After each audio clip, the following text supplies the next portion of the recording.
أعلنت قوات جيش الشمال التابع للمعارضة السورية يوم الاثنين عبر بيان نشرتها على وسائل الإعلام والتواصل الاجتماعي عن عملية اغتيال قياديين من قوات سوريا الديمقراطية داخل معسكراتهم في مدينة عفرين في ريف حلب، وذلك عبر فرقة خاصة تابعة له بحسب ما أورده البيان، حيث تم نشر فيديو مصور يظهر عملية الاغتيال التي يدعي جيش الشمال عبر بيانها المذكور.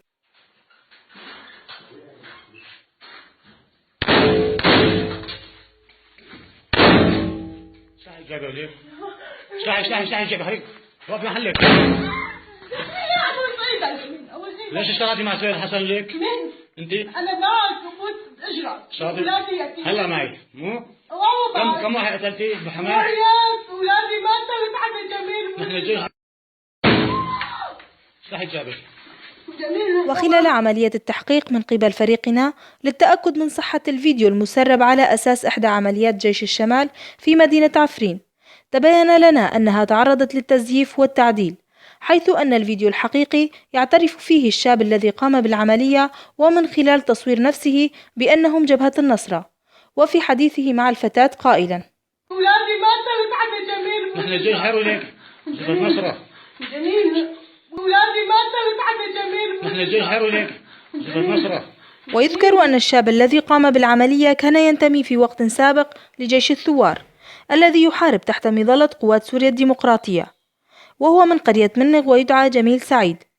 وفي نفس السياق بحثنا عن تاريخ الفيديو، حيث أكد لنا مصدر أن الفيديو مصور بتاريخ قديم في قرية إجلبر منذ ما يقارب العام. وفي حديث الشاب يتم السؤال عن المحاربة في مدينة حماة وعن أحد قيادات النظام السوري سهيل حسن. كم واحد قتلتي بحماة؟ أولادي ماتوا وتعبت جميل. نحن جيش هؤلاء جبهة النصرة. جميل. وأكد لنا المصدر أن المسؤول سهيل حسن كان يتواجد منذ قرابة السنة في قرية نبل والزهراء القريبة لإجلبر. ومن جهته نفى الناطق الرسمي باسم هيئة الدفاع والحماية الذاتية في مدينة عفرين في ريف حلب ما نشر مؤخرا في بيان من جيش الشمال التابع للمعارضة السورية المسلحة، والذي تحدث عن اغتيال أحد القيادات في قوات حماية الشعب. والجدير بالذكر أن تركيا والسعودية رشحت تلك الفصيل جيش الشمال كقوى معارضة مسلحة معتدلة لتتلقى التسليح من قوات الأمريكية. وهنا السؤال الذي يطرح نفسه وبقوة: لماذا هذا التزييف الإعلامي والتلاعب بالفيديو في هذه الفترة؟ هل جيش الشمال جزء من جبهة النصرة جناح تنظيم القاعدة في سوريا؟ خاص لبريس 23 عفرين.